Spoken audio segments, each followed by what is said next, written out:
বলো। হ্যাঁ,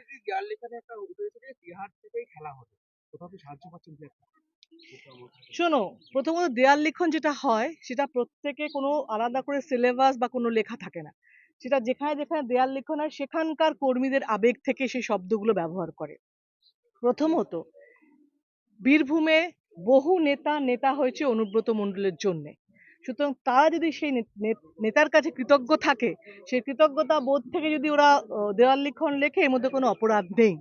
দ্বিতীয়ত, সারা ভারতবর্ষে বিজেপি যদি ইডি সিবিআই কে দিয়ে ভোট করাতে, ভয় দেখিয়ে ভোট করাতে পারে, যদি আমাদের কর্মীরা কেউ লেখে খেলা হবে, তার মধ্যে কোনো অন্যায় নেই, সেটা ঠিকই আছে।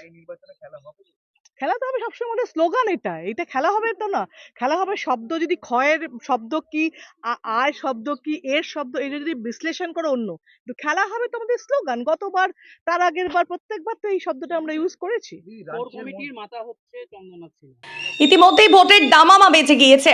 শাসক দল থেকে বিরোধী দল সকলেই মিটিং মিছিল প্রচারে ব্যস্ত।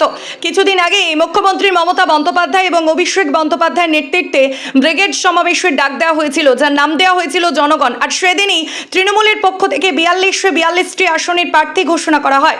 তার পরের দিন থেকেই শুরু হয়েছে প্রচার পর্ব। আমরা সকলেই জানি বীরভূমে কেষ্টর খেলা চলে, কিন্তু সেই কেষ্টই এখন তিহার জেলে। তাহলে সেখানকার ভোট প্রচার হবে কি করে? প্রশ্ন তো সকলের মধ্যে। কিন্তু হ্যাঁ, এবার তৃণমূল কংগ্রেসের পক্ষ থেকে বীরভূম লোকসভা কেন্দ্রের শতাব্দী রায়কে প্রার্থী করা হলো। এবার বীরভূম থেকে লড়বে বিশিষ্ট অভিনেত্রী তথা লড়াকু মহিলা শতাব্দী রায়। আর তা নিয়েই রাজ্য রাজনীতি উত্তাল। প্রতিটি জায়গায় বিরোধী থেকে শাসক দলের নেতাকর্মীরা দেওয়াল লেখনে ব্যস্ত। এদিন দেখা যায় বীরভূমের শতাব্দী রায়ের সেই একই চিত্র। তার সমর্থনে শুরু হয়ে গিয়েছে প্রচার ও দেওয়াল লেখনও। আর সেই দেওয়াল লেখনে লেখা ছিল তিহারে বসেই খেলা হবে। আর তাকে ঘিরে শুরু হয়েছে জোর জল্পনা।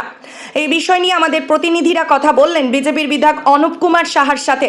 তিনি জানান, এই নির্বাচনে মানুষ খেলা খেলবে তৃণমূলের সাথে। দেখুন, তৃণমূল খেলা হবে করে যে দেওয়াল লেখন লিখছে, আগামী নির্বাচনে মানুষ তৃণমূলের বিরুদ্ধে খেলা করবে।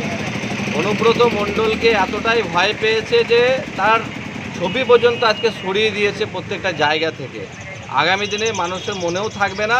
তৃণমূল মুক্ত বাংলা গড়ার সংকল্প ভারতীয় জনতা পার্টি যে নিয়েছে, আগামী দিনে মানুষ আগামী যে নির্বাচন আছে বিপুল ভোটে এই তৃণমূলকে বিদায় দেবে এবং আগামী নির্বাচনে বীরভূম লোকসভা থেকে লক্ষাধিক ভোটে ভারতীয় জনতা পার্টির মনোনীত প্রার্থী জয়লাভ করবে।